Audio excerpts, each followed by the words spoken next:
plastic surgery to promote the album. Oh no, that's all God's. Welcome back to the Fame Game. We have a very special guest that I'm going to get to know, as well as Heidi, today on this episode.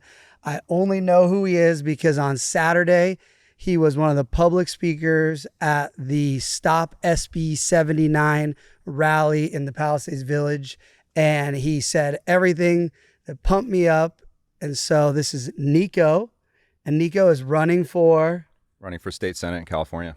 As people want to know what party. I've been a Democrat my whole life, but I'm really pretty independent thinker. So I'll always be a Democrat, but I care more about issues than party. I love that. There we go. Yes. And so your background, I just heard you telling the New York Times on set here that you were in reality television, sound.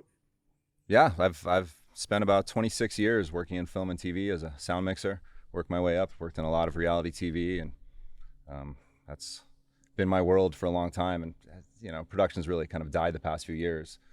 At the same time, I kind of started to get into politics, kind of similar way as you, really out of just frustration of the system, and just being angry at what was going on in my neighborhood. My house didn't burn down, but I live in Venice, and we were dealing with Mike Bonin in 2020 and 21. So did you start by just going to city council? Because what I've been learning recently is how important your actual local politicians are to the bigger scheme of things than, as a wise person recently said, than the celebrity of going and talking just national politics, when really these people like the LA City Council and Karen Bass and these people actually affect your life more than, say, the president necessarily. Right. No, absolutely. I mean, I moved to LA in my late 20s and didn't really care much about politics, especially local politics. And as I got older and kind of saw what was going on in my neighborhood, just got more and more curious as to why some things were good, why some things were bad. And the more I kind of dove into it, I realized that local politics is so much more important to your daily life than national politics. It really affects, it can have a drastic effect for the good or for the bad. And so around 2020, I was upset about encampments around schools in Venice, and particularly my son's school, and was trying to work with the council office. Like, well, how do we fix this? We talked to the council member and trying to get this fixed, and that was a conversation that went nowhere over time, and he kind of shined us on and gaslit us, saying, oh, we're going to do this. In the end, really, we got the message that he wasn't going to do anything, because cleaning up encampments doesn't cure homelessness, even though we'd had exploding meth RVs, we'd had sex trafficking, we'd had dead bodies on the sidewalk during school drop-off, all the worst things you could possibly imagine in front of a school. And our council member, who just told us to our face that he didn't care. And so I got really upset, and I with a neighbor of mine, launched the Bonin recall. I spent a year of my life running and co-leading the Bonin recall. Wow, I owe you a thank you, because that person is the individual that tried to put in a homeless encampment at the Will Rogers Beach. Absolutely. Where all the kids go for camp. And, that was to me, that was the craziest thing I had witnessed. No, it's funny. I actually remember seeing your name, your signature on the recall. Oh, I was all in, because I would be up all night going through, verifying all the signatures, getting a good count of what we had. And I remember it was like 2 a.m. I was sitting at my kitchen table drinking a beer, and I was like, Spencer Pratt? And I think it was several members of your family. I think there were several Pratts on the same petition. My mom is the queen of next door. So if there's anything going on, or was, in the Palisades community, she was like having my own publicist, in the sense that she's like, I only knew because my mom told me about on Nextdoor. But thank you so much for that. And so, but I guess now, because I was just complaining about a different city council person that people are like, and they're like, well, you need to vote for her again. I'm like, why would I do that? And like, the person going for her spot is Bonin's protege. I'm like, oh, like it just, they just keep coming. Mm-hmm. Yeah. How did you decide to choose, of all the positions, to run for state senate? Like, or what do you think the impact is in that position? And how would you choose? There's so many different positions. It's a little overwhelming to pick. Sure. I mean, the funny thing about politics is you kind of have to go after something that's attainable and doable, and Ben Allen is termed out. But I've been following. Once I started getting interested in city politics, I was like, well, this is bigger than the city. Where's all the money come from? Money comes from the state, and how is it decided what money goes where? And I started learning about housing first and the homeless industrial complex, and living in Venice, it really affected us. We live in a containment zone in Venice that was manufactured, and so really dealing with that. I just got more and more curious. I think very similar to you, I just started digging and reading and talking to anybody who would talk to me about what was going on, and really just couldn't. It's like a car crash. I just couldn't stop looking, and so I started learning about housing first and the housing first policies around homelessness, and how it's really been detrimental to our state and really to the homeless population as well. And so, Tracy Park is in office. We got her into office, and I really see a hole in Sacramento.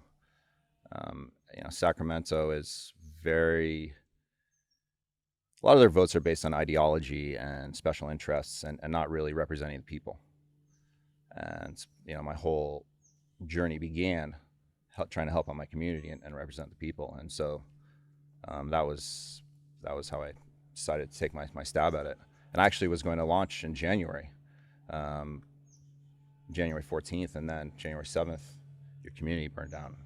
I couldn't do it. And so several months later, some friends of mine said maybe it's time, but I'd already decided, and then I was just like, I'm not going to do this. I can't.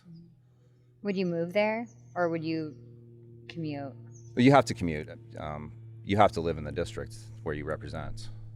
But people commute up there for like the week and go up there, and they fly back and forth. Some people commute daily. Some people they commute daily to Sacramento. I think some people in LA might, because it depends on what part of California you're in. It might take a lot longer to get there. I think a lot of people get apartments up there though, and just up there for the work week, and then come back. And then, so Ben Allen, do you have a relationship with him?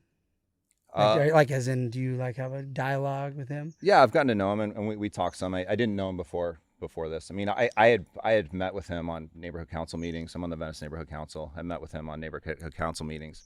He didn't really know who I was, but since I launched my campaign, I've gotten to know him pretty well. So why were you there Saturday speaking against SB 79? That's because... Sure. Well, I'm very opposed to SB 79. I think there's a lot of areas of California that definitely need housing, but this one size fits all bill is going to do a lot more damage to the state than it will help, I believe. Now, we decided to be up in the Palisades for that rally. It was a statewide rally. We had 12 spots around the state that were coordinated all at the same time.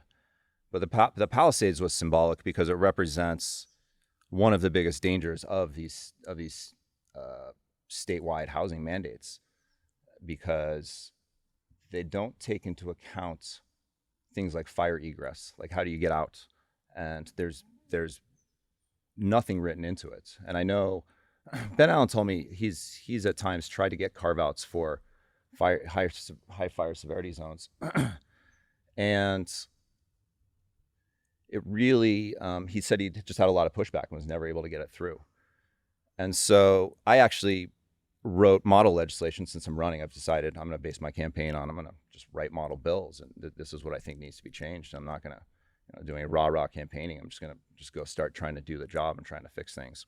And so I wrote about a month ago a bill dealing with disaster recovery zones and higher fire severity zones that exempts disaster recovery zones and higher fire severity zones from any state mandates, and disaster recovery zones until it's rebuilt, and you can do an evaluation. Are you familiar with AB 747? No, what's that? It was a bill that came out to basically require local governments to evaluate evacuation routes out of neighborhoods and determine whether the evacuation routes are adequate. Real brief summary of it, but this bill requires that evaluation to determine if the high fire severity zone or disaster recovery zone can take more density, can take more housing. This brings more cars, more people. And you wind up with a gridlock that I'm sure you saw trying to get out of the Palisades. People were getting out of their cars trying to run away because their cars were stuck in traffic. And so I think it's criminal to force more density into areas where it's just a danger. I mean, you wouldn't build a house without proper fire egress. That's just California building code. So you shouldn't build a community without adequate fire egress. So I just recently had this conversation, and the individual's response was, have you seen any disaster movies? And in the disaster movies, everyone's stuck in traffic. And this individual's argument was, well, that's why you should go out on foot or on bike. And my argument is that most of the people in the Palisades were, what people don't realize, were almost senior citizens, right? Like 60 and up. And like my retirees. mom could barely, I love you, Mom, but she can barely go downstairs, you know? So now you're going to be like, oh, certain people, you're going to have them picked up and they're going to have cars. And is anyone going to listen to that in an emergency? I was talking to this security guard that was he worked near the Palisades Village, and I was talking to him on Saturday. And he said that when he was going to check the gridlock, he was on his e-bike, and he said people started jumping out of their cars. And he said out of the like Will Smith movies, I don't know which one he's talking about, people were trying to grab his bike from him. So now we create this thing where if with this individual, I was talking to his theory of everyone go on foot, people are going to mob each other to God knows what happens in that type of emergency and get trampled and stampeded. Like you're almost better. So that argument. Also, not to mention children. There are so many children. I evacuated with my small child who was 2, barely 2, and then my other child who had 104 fever for 4 days and couldn't walk. So how on earth would I evacuate with my 2 children when I barely could get out of our house in our car? And the traffic, they weren't just stuck in traffic. They were instructed to have to leave by police, by other people. If you didn't want to leave your car, you had no choice at that moment too. Like I had friends who were running with their kids in their arms out of traffic. So now you're telling me we're going to add more endangerment to something that was just proven to, I mean, we're thankful everyone's alive. That could have gone way worse and been way more disastrous. So to even be like, it's shocking. It's so devastating that it feels like don't care and that they're not putting the people first and this community first. And we want to rebuild this community that we lived in and existed in and was taken from us. Right. So to have the opportunity, I want my children to still be here and to have that life here that we worked so hard to have them be able to live in. So to have this completely be gone and have Palisades be gone and rebuild it as something that's not working for the rest of LA, that's not working for everyone else, like you're saying, with the housing and the homelessness and the dangers and the situation, it's very frustrating. It is. And, one of the YIMBY's biggest arguments is, well, no, not everybody's going to have cars, because there's not enough parking designed. And at SB 79, there's no parking requirements, or there's very little parking requirements. And their argument is, well, if you have a transit corridor, everybody's going to take the bus. You know what Metro did half hour after the fire started? They shut down all service in the Palisades. So their argument is, well, everybody's going to take the bus out in evacuation. That it doesn't hold water, because the first thing Metro did was shut down the buses. And then the other argument I deal with when people fight me on this SB 79, it's like, oh, it won't apply to the Palisades. I'm like, all they have to do is add more buses to the route that's here on Sunset. Now it applies to all the houses except for maybe the top of the Highlands, but anywhere within a half a mile. Also, what I've learned now is when people spend enough money, these developers, the BlackRocks, the Vanguard, all these people, they can lobby whatever, they can get a new bill made. So the idea of passing something now that maybe doesn't affect, and so I keep saying to people, I'm not fighting for the state of California SB 79 like you are. I'm specifically like, it can't come to the Palisades. So Newsom needs to do an executive order putting a protection on what he and Karen Bass said. We're going to let you build back your community, or whatever BS fake quote he had. I'm adding to it, I'm assuming, but that was the logic. Well, and that's exactly what my bill does. It protects disaster recovery, all disaster recovery zones, by the way. In Venice a few weeks ago, you remember we had a tsunami warning. we live in a tsunami evacuation zone where I live.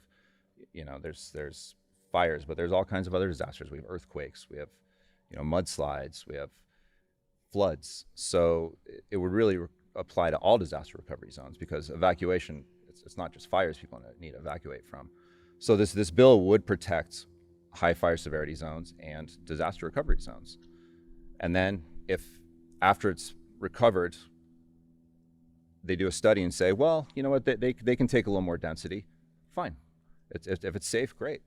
But safety should come first. It's just insane that it doesn't. Here was my other argument once the individual brought up the movie and going on foot. And I said, okay, well, right now, I'm part of a lawsuit. We're suing LADWP because they didn't have water for the Palisades. And their argument is, this town was never designed to provide protection to fires at a large scale urban fire. So if they're right now with how the density was saying, they don't have enough water, or the whole system's not built for that. So unless you're going to design the whole water system, we're already setting up. So we're going to put 10-story buildings on a lot. There was a single family home.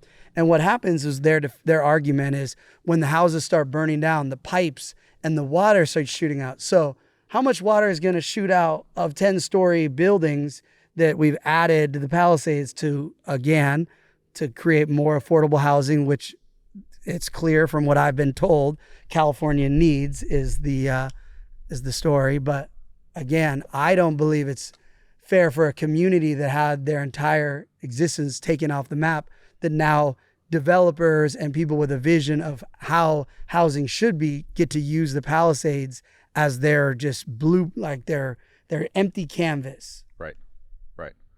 Well, on my way up here, I was listening to your most recent podcast. I think it just came out today, and you guys were talking about that, talking about how there's a lot of land grabs and a lot of Chinese and Hong Kong money coming in and really just buying up property because insurance is not paying fast enough, and all the issues you discussed, and I mean, you guys are spot on. Yeah, and I could go because LA Times likes to call me a conspiracy theorist. Here's a conspiracy that if you create a situation where an entire town can burn down, or a city or whatever, and foreign, let's say operatives, foreign entities know that they can now come in, buy up all the lots, and also build their own 10-story buildings. Now you have a real problem with foreign adversaries having big pieces of at least California. So again, it sounds like a conspiracy, but it's happening now. So right now it's not so scary because it's what are they going to do? Build some nice houses and sell them? It starts getting scary if they're building blocks of 10-story buildings and that type of, again, to me, that's scary. I don't know if that scares other people, but I was scared when it was just scares me, beach houses, But I mean, it is a conspiracy, but it's not a theory. It's actually happening. It's really happening. And, this community's been through so much. It should be allowed to rebuild within a bubble. I mean, same for Altadena, same for, Paradise and every other place that's just burned to the ground due to gross negligence on the state's part. So will you explain, because I asked obviously ChatGPT and Gronk or whatever what YIMBY is. I know what it is based off of just this lunatic I went to high school with who's got $100 million and most of the time lives in mansions in a different state. And I just have seen his tweets and stuff. I'm like, this is the last person I would ever go off of to how I'd want to shape my community.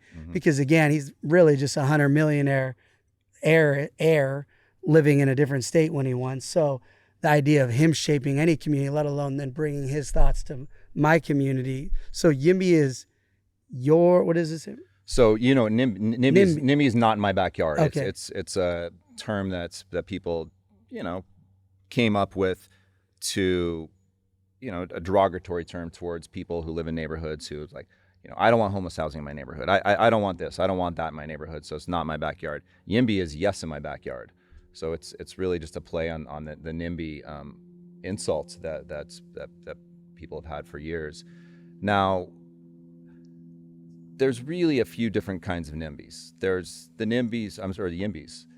There's the ones who are getting a ton of money from developers and BlackRock and investors and all of that.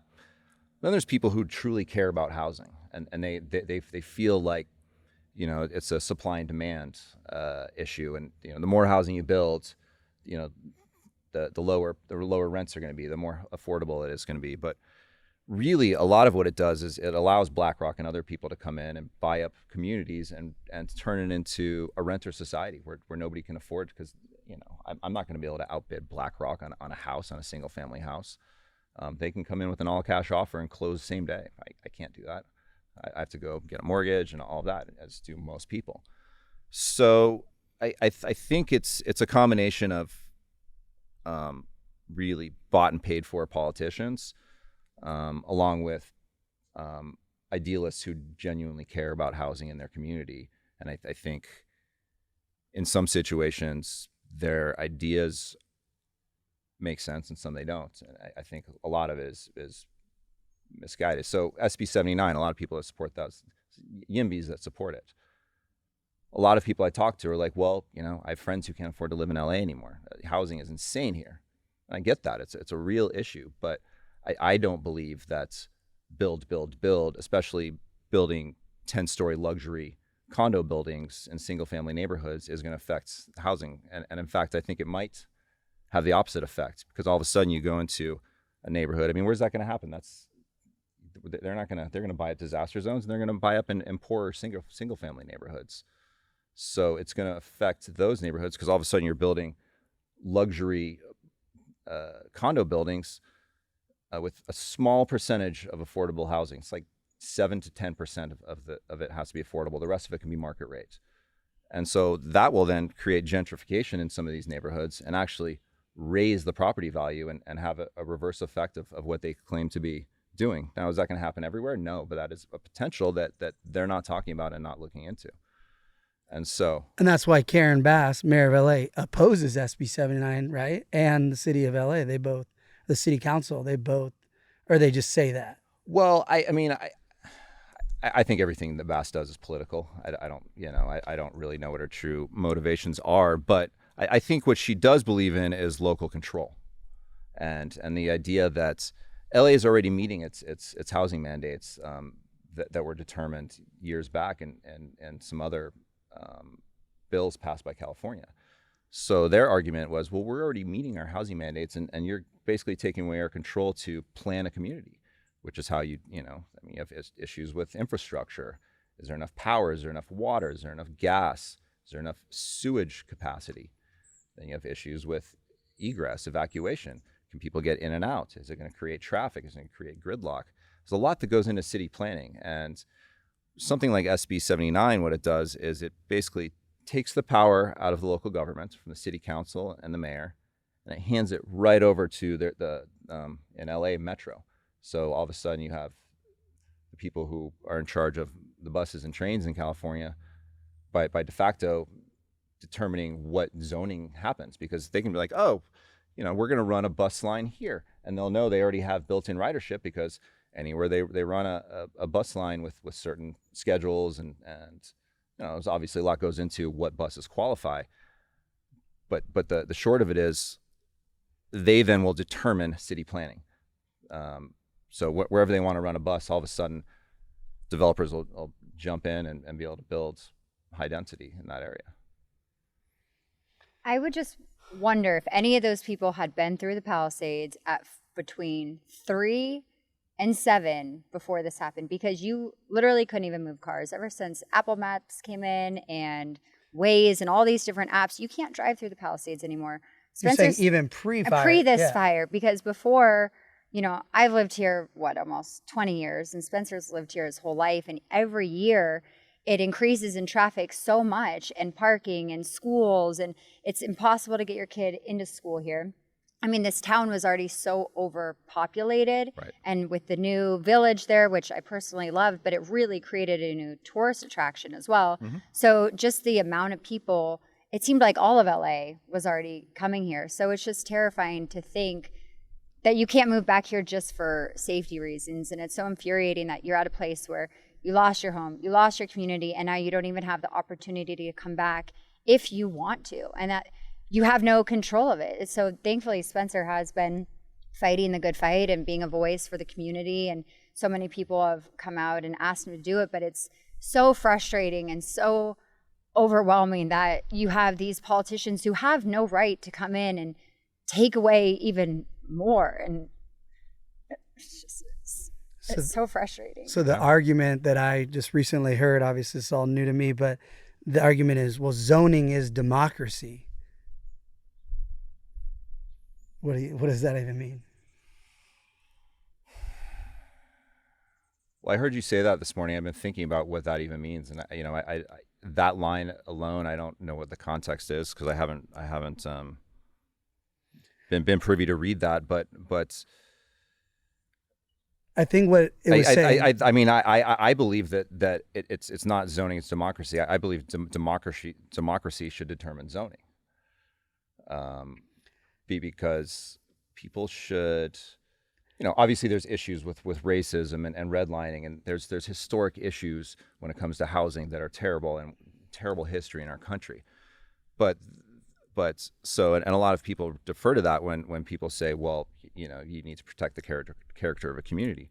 But there's more to a character of a community than that. I mean, the Palisades is one of the tightest communities probably in California, and it has been. I mean, the history and the the events. I mean, the 4th of July parade's such a big deal up here, and all of the other things that this town has always had going for it were just ripped apart. And to tell those people, sorry, you can't go back to your way of life anymore because we want to do some social engineering experiment through state legislation is insane. It's cruel.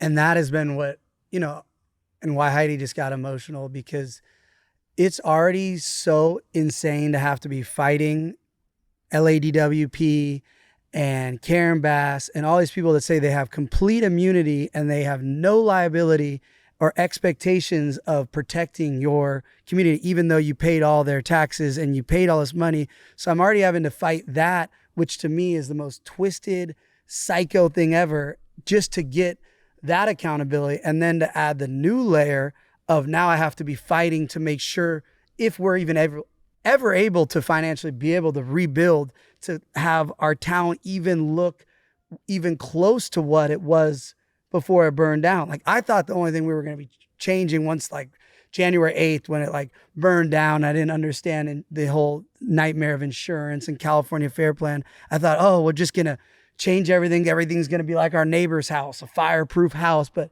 now my whole panic is I have to spend more energy than I have to be for trying to find accountability for the criminal negligence. I have to be fighting to protect, just building back what this community was for so many generations. And those people, the great grandparents, the people that made the Palisades what it was, and it stood on that, and it was a place where people from all over could come here and be part of this community and come into town and go to the parks and go on these hikes and experience it. It wasn't like there was a gate in the front of the Palisades. Yeah, maybe you couldn't live here because it was too expensive, but neither could we. We had a mortgage. We had to hustle everything. We put every single dollar to be in here. And the argument people have, it's like, oh, it's all millionaires. Most of these people are generational. The only thing they had to pass down was their great-grandfather's condo or their great-grandfather's house. And a lot of it, people don't realize there was affordable housing. There was 2 mobile home parks. There was tons of apartment buildings. There was condos. I mean, affordable in the sense that you could live here. Obviously, I keep saying to people who argue like, oh, nothing is affordable in California. So I don't care how many 10-story buildings, the Haley Bieber smoothie is going to be $90 next month. So it doesn't matter if you can live near here, you're not going to be able to eat because you can't eat at any of these restaurants because the cost of wages for the people that work in these, the waiters and the kitchen and the staffs, and what it costs to have a small business, that if it's a restaurant or whatever, you're never going to have affordable because you're going to have to literally live here, say they make a 10-story, and then drive 3 hours to go find a place to eat. What are you going to go the farmer's market's more expensive than Gelson's now. So it's not like, oh, I'm going to go to the farmer's market. So that it's just this weird, afford to what? You're not going to, like, if you can't afford to live here, like none of us can, like, it's a way bigger change that needs to happen. So I don't know. Also, it's really frustrating about rebuilding this community. And the perfect example, and like Spencer was there earlier, is the park. You just spent $1 million to rebuild our children's park with fire trucks and sirens that are so loud, so traumatizing, so talk about inappropriate and missing the mark of the trauma of our children, to spend the money and the time. How about a community vote? How about anything like that? I don't ever want to take my kids there because I'm not going to take them to a fire truck park in the Palisades where they and their friends had to evacuate from school. I mean, it's so tone deaf, the entire situation, and so infuriating that they don't care. It's some kind of weird, tormented, dark thing. And it's so frustrating that this is a community that was about love and togetherness, and it felt like a small town. I grew up in a small town in Colorado, and I love that. And it creates a sense of safety and community and oneness. And that's why I lived here. This is the only place I wanted to live in California, or else maybe I'd rather live in a different state or somewhere that does provide that, and that we can go to the baseball field, and that I feel like my kids are being watched by other parents that I know. And, they used to say it takes a community to, a village to raise children. And there's that saying for a reason. And we found that here, and we worked really hard to live here and to be here. And that Spencer grew up here and his family was here, and the history of it here. And like Spencer said, it only recently became millionaires here, but everyone I know that lived here were really hardworking middle and upper middle class families. None of my friends are rich that lived here. Everybody worked for every experience that their children, that they were providing here. So the whole thing is so shocking that it continues to unfold in such a disturbing, upsetting way, when you feel like someone's going to come in and someone's going to help and the government's going to help, and you're just slowly realizing that it feels like almost everybody's against you and trying to continue to tear that away. And people feel almost some kind of sick gratification, like, oh, sorry, the Palisades is gone. It's like, that's such a disgusting, disturbing thing to even say or to think. And it's like everybody works really hard, and that is part of the American dream, and why this country was built on hard work and work ethic and being able to dream and being able to try to continue to make your life better, and you want the best for the next generation. So to feel like that's almost, for me, it feels like a part of that is gone too. And it's like, that is what makes this country so great. And then it gets worse because not only do she said they should have voted on it. Actually, before the Palisades burned down, the entire community had multiple designs, and they picked a design for the new Palisades Park. And the Palisades Park didn't burn down. They just chose to take that $1 million. And the funniest part is Karen Bass, I think, took fire aid money, not even the government's money. She took money that was supposed to go, the people raised it, that was supposed to go directly to victims. So now you have a government, a city person taking that money and then tearing down a park that didn't burn down and then designing it how you want. And here's the best part. Tonight, I got every single person in town texting me, Spencer, you got to be on the Zoom with the park Rex meeting at 6:30. It's like, right. We have our first double date in 8 months, and now I have to be on a Zoom for a park tonight to tell them why it's insane that they have it's not a quiet siren. You hit that siren and I've seen it. It sounds like the real deal. It's showing up, you hit another button, it's like emergency, a crazy emergency, like blah, blah. Yeah. And not a kid's voice. It's traumatizing. It is. So here I am. I have to continue. Again, I'm not being paid. So I have to do a job, which is they're actually being paid to, I'm paying them. And now I have to do it for free. Go at 6:30 at night and wait on a Zoom and then hit a button to be a speaker and say, hello, Mr. Kim or whatever your name is. This is a psycho, insane PTSD trauma triggering park, you idiot, but this shouldn't be my job. I pay these employees of the government with my tax money. That's why I have no money, because all my money went to taxes in California, and we're the most taxed ever. So that's why I thought I would have a house too, because I thought, oh my God, we must have a full reservoir next door to our house. Oh no, it was empty. But this is the type of stuff that Probably gonna be a fire truck that shows up when you need it. they used to do drills on our street for Every 8 Sunday. years, every Sunday. Every Sunday. And I'd have to move my car, and it was this And thing. water would come out. Like we would, so that's why I was surprised too. We like, thought it was coming from the I hydrant. think it was actually the neighbor's pool the whole time. But now driving up here, you saw the roads too. We have the worst road in the Palisades here. I can't even drive my car to my house. And so is that ever going to get fixed? Absolutely not. Like how it's been months, and every day, every time I drive up here, it's worse and worse. I had nails in my tire. I mean, the state of this town is continuing to be shocking. I just thought like, okay, the Army Corps will come in. That happens with all these trucks. And then they're going to fix the roads, and they're going to fix these things so you can start rebuilding the community. It just feels like the rebuild is not going to happen. Speaking of the Army Corps, I do want to shout out the Army Corps just had a press conference to commemorate that they cleared every single lot. And just so everyone's clear, the Army Corps is a federal government thing. So Karen Bass and Newsom, they're always talking about the fastest debris removal. You literally did nothing. The federal government came in, they did it all. And they're like, oh, said it was going to take 2 months. You're bragging on something you literally have nothing to do with. And then the other piece is Karen Bass was on the flyer. That's the only reason I went, because I wanted to go to ask her if she supported the congressional investigation into the Palisades Fire. And she's a no-show. And everyone's like, oh no, there was a shooting in Los Angeles she had to go to. I already knew she wasn't going because I talked to my LAPD sources at 9 a.m. and they're like, there's absolutely no scheduling. She is not going into the Palisades today. So then they just they just say she's there to put her on the thing. And it's just, that's how much they don't care, because this town's gone and now they're just working on their future version of it. So we're all irrelevant.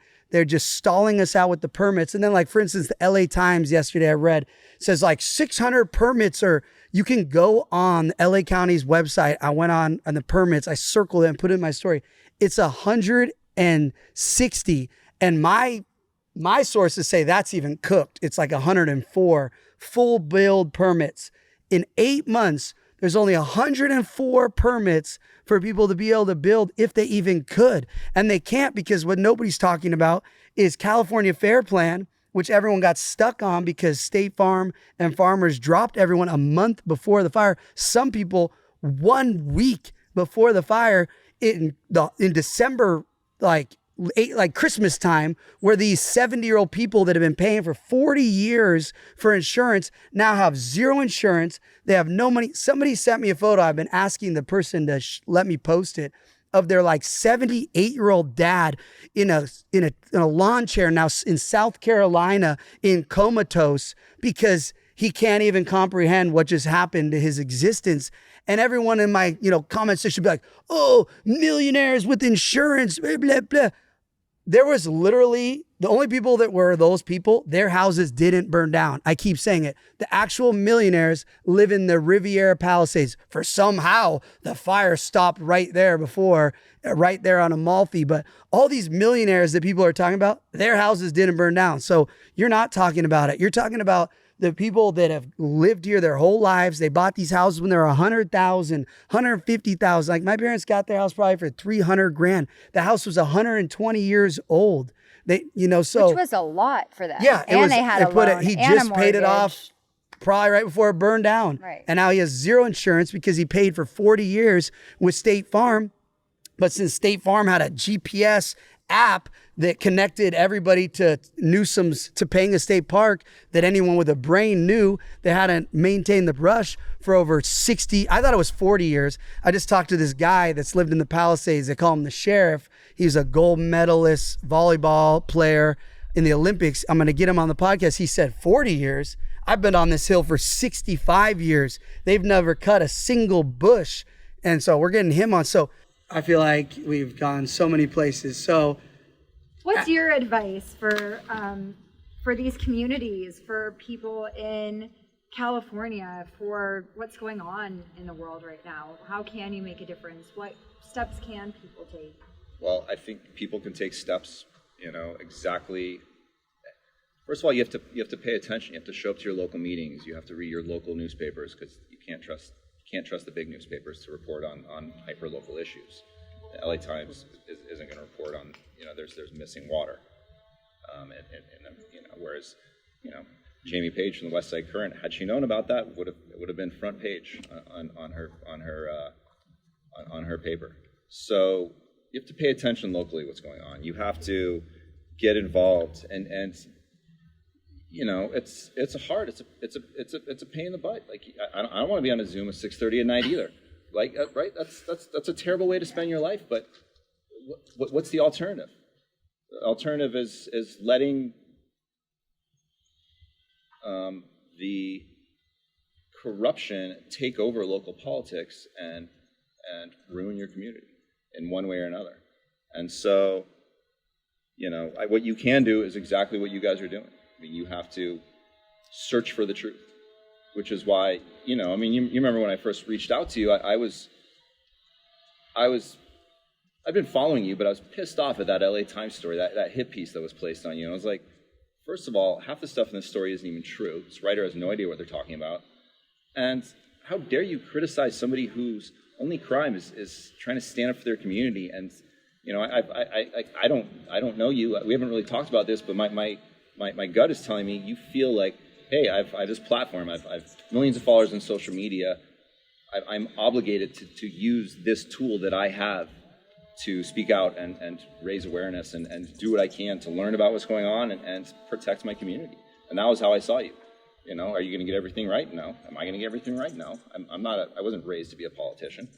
But you need to start showing up and asking the right questions and using whatever platform you have to speak as loudly as you can for your community. And where can people find you, and how can people vote for you, and all the things? Support your and campaign. Support you, yeah. Well, I need a lot of support. I'm up against, I have several candidates. You don't have to say their names. I wouldn't, no free promo. But they have access to a lot of money, both through personal wealth, family wealth, through connections, within, the usual connections. They're politically connected people who I'm running against. And so it's important to really pay attention to who you're voting for too. I mean, so I'm available. You can find me at nicoruderman.com is my website. Nico4CA, which I know you follow, Spencer, so you can look on that. Nico Ruderman. I'm on Instagram. Well, yeah, but I need support. I need people to get the word out. I need to raise money. It's hard. Campaigns suck. How much does it cost to approximately run for a state senator in California? Ballpark. Couple million. And it depends on the election. I mean, this is going to be a very high-priced election because a lot of people have raised a lot of money so far. And, I think when Ben Allen first ran, he raised like 1.9 million, something like that, but that was 12 years ago. And so, an idea like the Bonin recall, when my friend and I were doing that, we had to raise almost $1 million, and we did that as nobodies. Like I was not politically connected at all. Nobody would speak to us, and nobody would help us. We were trying to get consultants. We were trying to get lawyers.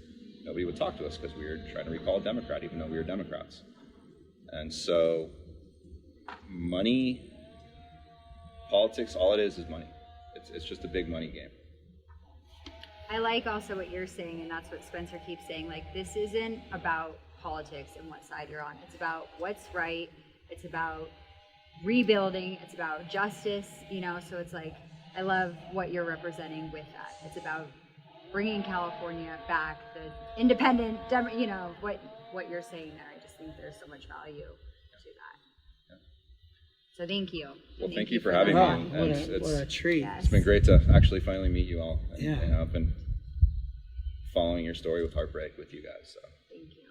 it's good to actually be face to face. I'm glad we had a chainsaw to end the episode. That's very it's very authentic here. Well, it sounds. Well, yeah. Well, thank you so much to everybody who tuned into this, who's streaming.